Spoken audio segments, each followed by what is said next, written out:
দেন, মাফ করে দেন।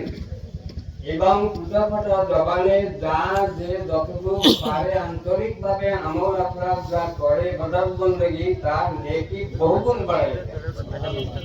কতগুণ বাড়াই দেন?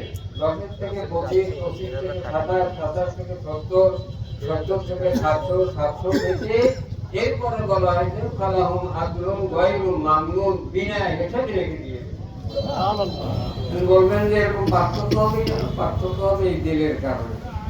যার দেল যত স্বচ্ছ হবে সে তত বেশি নেকি লাভ করবে।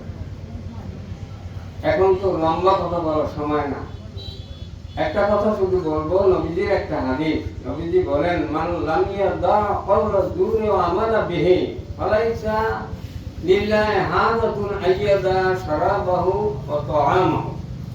নবীজি বলেন যে রোজাদার রোজা রেখে মিথ্যা এবং অনুরূপ কার্যক্রম পরিত্যাগ করতে পারলো না, ভেজাল, মিথ্যা, ধোঁকা, মানুষ ঠকানো, এগুলো পরিত্যাগ করতে পারলো না যে রোজাদার, সেই রোজাদারের রোজা দিয়া আল্লাহর কোনো দরকার নাই।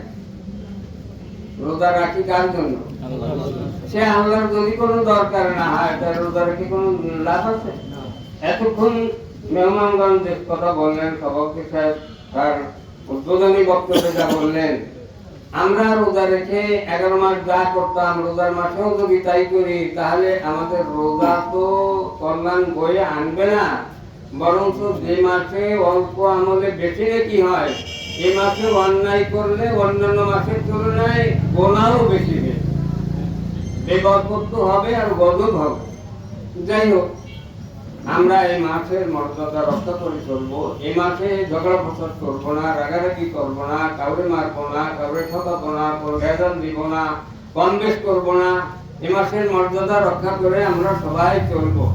আমার অনেক হিন্দু দোকানদার ভাইরা আছেন, আমি জানি তারা আমার খুব মহব্বত করে, আমি তাদের মহব্বত করি। এখন একটা প্রশ্ন আমার কথার মধ্যে আপনাদের থাকতে পারে যে রমজান মাসে আমরা ভালো হয়ে যাবো, তারপরে রমজান মাসে ভালো হব তো ভবিষ্যতের জন্যই হব।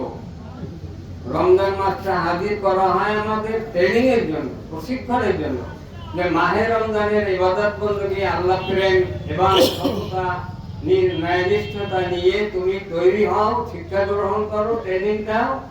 এই ট্রেনিং এ, এই প্রশিক্ষণে এই সুন্দর মানুষ তুমি গঠিত হও মাহে রমজানের ইবাদত বন্দেগীর মাধ্যমে।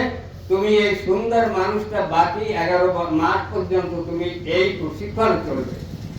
এটা হলো মাহে রমজানের শিক্ষা। আমরা যেন মাহে রমজানের মর্যাদা রক্ষা করতে পারি, মাহে রমজানের রসিলায় আমরা যেন নিট অ্যান্ড ক্লিন বান্দা হতে পারি, স্বচ্ছ সৎ বান্দা হতে পারি। আল্লাহ তৌফিক দান করুন, সকল করুন আমিন। জীবনের সবাই রাজি আছি? আমরা কোনো রকমের রাগারাগি, ঝগড়া, মারামারি, হিংসা, বিদ্বেষ, বিবাদ শেখায়ত করবো না, কাউকে কম বেশ করবো না, কোনো ঠকাবো না, ধোঁকাবাজি করবো না ইত্যাদি। আল্লাহ আমাদের মাফ করুন, কবুল করুন, আমিন সুম্মা আমিন।